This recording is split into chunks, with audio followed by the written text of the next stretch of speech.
मागील 10 वर्षांपासून MIMचे वाहन सुसाट पळत होते।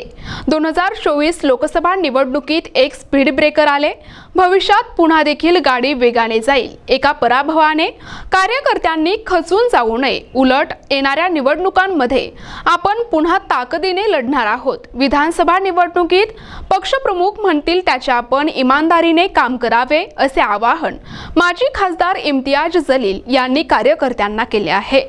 विधानसभा निवडणुकीमध्ये पक्षप्रमुख म्हणतील त्याचं आपण इमानदारीनं काम करू असं आवाहन माजी खासदार इम्तियाज जलील यांनी कार्यकर्त्यांना केलं आहे।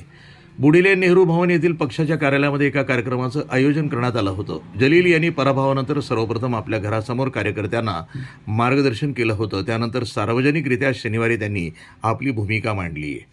निवडणूक संपलेली आहे, आता कोणी काम केलं आणि कोणी केलं नाही हे उणेदुणे काढू नका। पुढे काय करायचं याचा विचार करा। माझ्याकडनं चुका झाल्या असतील त्याबद्दल मी जाहीर माफी मागतो। काहींनी आरोप केला की इम्तियाज यांच्यात अहंकार संचारला होता। या आरोपात काही तथ्य नाही, यावरही त्यांनी भाष्य केलं। 2019 लोकसभा निवडणुकीत एक सहकारी पक्ष आपल्यासोबत होता। यंदा तो सोबत नसताना आपण 3,40,000 मतं घेतली। मी पराभूत झाल्याचं नागरिकांना मोठं दुःख आहे।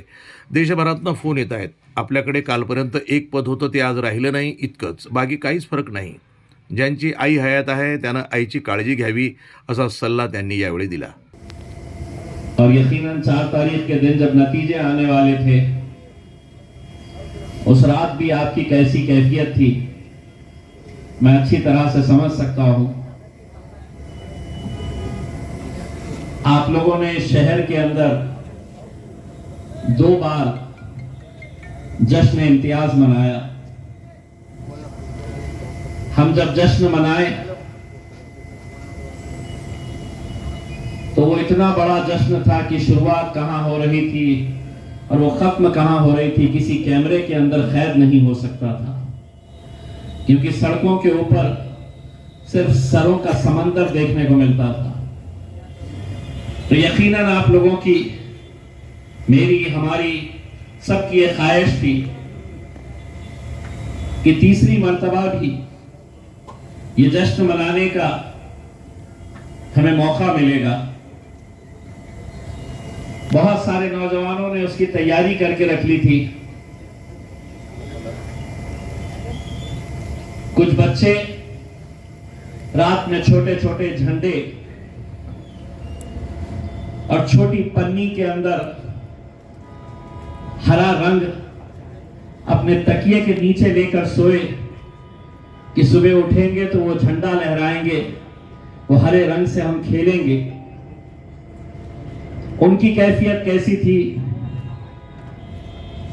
बुजुर्गों की, हमारे माएं और बहनों की कैफियत कैसी थी, मैं अच्छी तरीके से समझ सकता हूं। लेकिन मैं अपने आप से ये कहता हूं कि मेरे रब के ऊपर यकीन बहुत पुख्ता है, और इसलिए कहता हूं कि जो 2 मर्तबा जीत हमें नसीब हुई थी, अगर आप उसके ऊपर नजर डालेंगे कि एक शख्स पूना से आता है और महज 28 दिन पहले ये ऐलान करता है कि मुझे इस कॉन्स्टिट्यूएंसी का MLA बनना है, तो लोग हंसते थे, लोग उंगलियां उठाते थे, इल्जाम करते थे मेरे ऊपर कि ये कैसे मुमकिन है कि एक दूसरे शहर से आने वाला शख्स 28 दिन पहले कहता है कि मुझे इलेक्शन लड़ना है।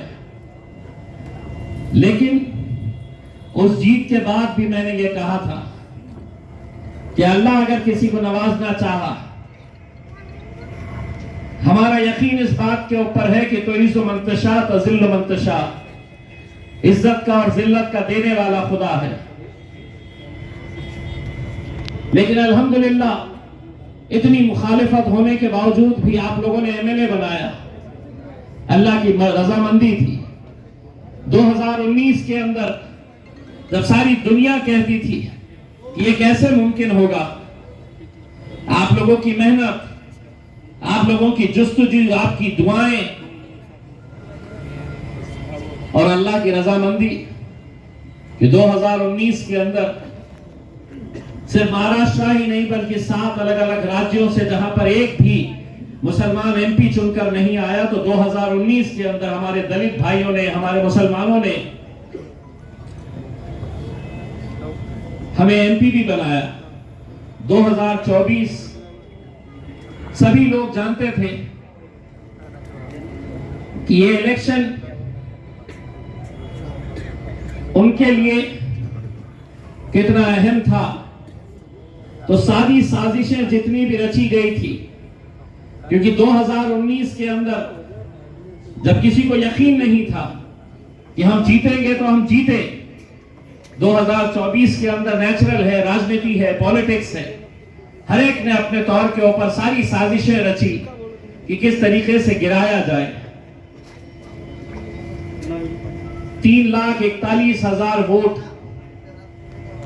हासिल करना अकेले वाहिद हमारी पार्टी, किसी का कोई सहारा नहीं, अपने बलबूते के ऊपर हम मैदान में उतरे, ये जानते हुए कि एक तरफ उद्धव ठाकरे की शिवसेना है, कांग्रेस है, शरद पवार की राष्ट्रवादी कांग्रेस है, सत्ता में रहे, पैसे से लबालब, दूसरी तरफ एकनाथ शिंदे की शिवसेना, भारतीय जनता पार्टी और अजीत पवार की राष्ट्रवादी कांग्रेस, 3 पार्टियां ये तरफ, 3 पार्टियां ये तरफ, और हम अकेले मैदान के अंदर उतरे।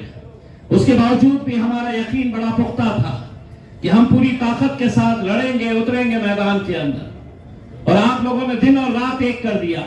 NTV news Marathi, Chhatrapati Sambhajinagar.